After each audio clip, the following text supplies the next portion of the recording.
أولا السلام عليكم ورحمة الله وبركاته. داوديال كسو دوادا channelka aqoon official. haddii aad channelka cusub tahay subscribe saar, muuqaalkan like garee, saaxiibada la wadaag. waxaan ku jirnaa xalintii imtixaankii dowladda 2024 maadada physics-ka. maantana waxaan gabagabeynaynaa qaybtii u dambeysay. waxaan ka bilaabeynaa qaybta calculation-ka chapter 8 alternating current. su-aasha ugu horeysa, the primary coil of transformer is ayaa wuxuu yahay 10 ampere. if the primary coil has haddii uu leeyahay 550 turns and the secondary has midka secondary ayaa leh 2500 oo turns ah, what current flows in the secondary coil?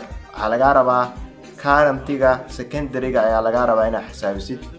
haddaba current secondary maxaan ku helaynaa? waxaan ku helaynaa anigoo isticmaalayna qaacidada ah current primary oo lagu dhuftay number of ama turns of primary oo loo qeybiyey turns secondary. haddaba current primary meeqa haysanaa? waa 10 ampere lagu dhuftay waxaan ku dhufanaynaa turns primary oo ah 550 turn. waxaan u qeybinaynaa turn secondary oo ah 2500 oo turns ah. marka qaybta sare isku dhufano waxaan u qeybinaynaa 2500 waxaana ka soo bixi doonta 2.2 ampere. su-aasha ku xigta haddii aan fiirino wuxuu ka imaan doonaa chapter 9 basic electronics. su-aasha u horeysa, list types of transistor. waxaa laga rabaa noocyada transistorka uu ka kooban yahay, waana NPN iyo DNP transistor, labadaas ayuu noqon doonaa. su-aasha ku xigta ee labaad haddii aan fiirino, differentiate waxaa kala saartaa between extrinsic iyo intrinsic semiconductors. definitionkoodana wuxuu noqonayaa waxaan ku horumaraynaa extrinsic semiconductors are impure semiconductors while intrinsic semiconductors are pure semiconductors. qodobka labaad, extrinsic semiconductors are pure semiconductors that has been doped while intrinsic semiconductors are extremely pure form. qeexitaanada ama farqiga sidaas ayuu noqonayaa. haddii aan fiirino su-aasha ku xigta waa modern physics chapterka 10aad.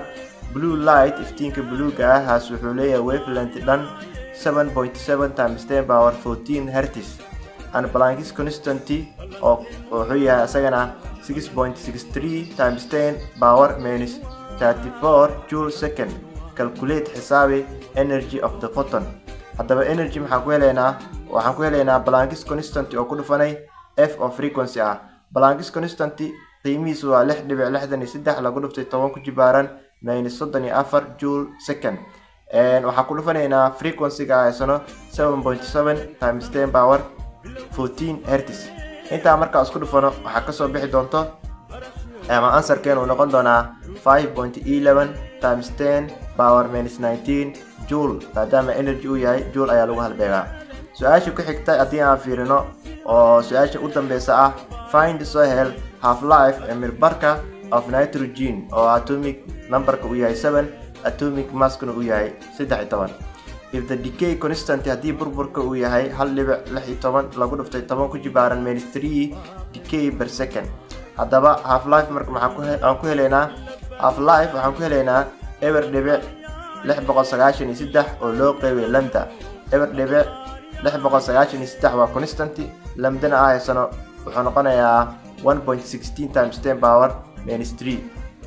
haddaba marka intaa markaa u qeybino waxaa ka soo bixi doonaa, ama markaas u qeybino 693 markaa u qeybino 1.16 lagu dhuftay 10 ku jibaaran minus 3 decay per second waxaa ka soo bixi doona 597.4 second ah. haddaba guud ahaan waxaan halkaa kusoo gabagabeynaynaa xalintii imtixaankii dowladda maadada physics-ka gaar ahaan maamulka Khaatuma 2024. aad u mahadsantihiin. السلام عليكم ورحمة الله وبركاته.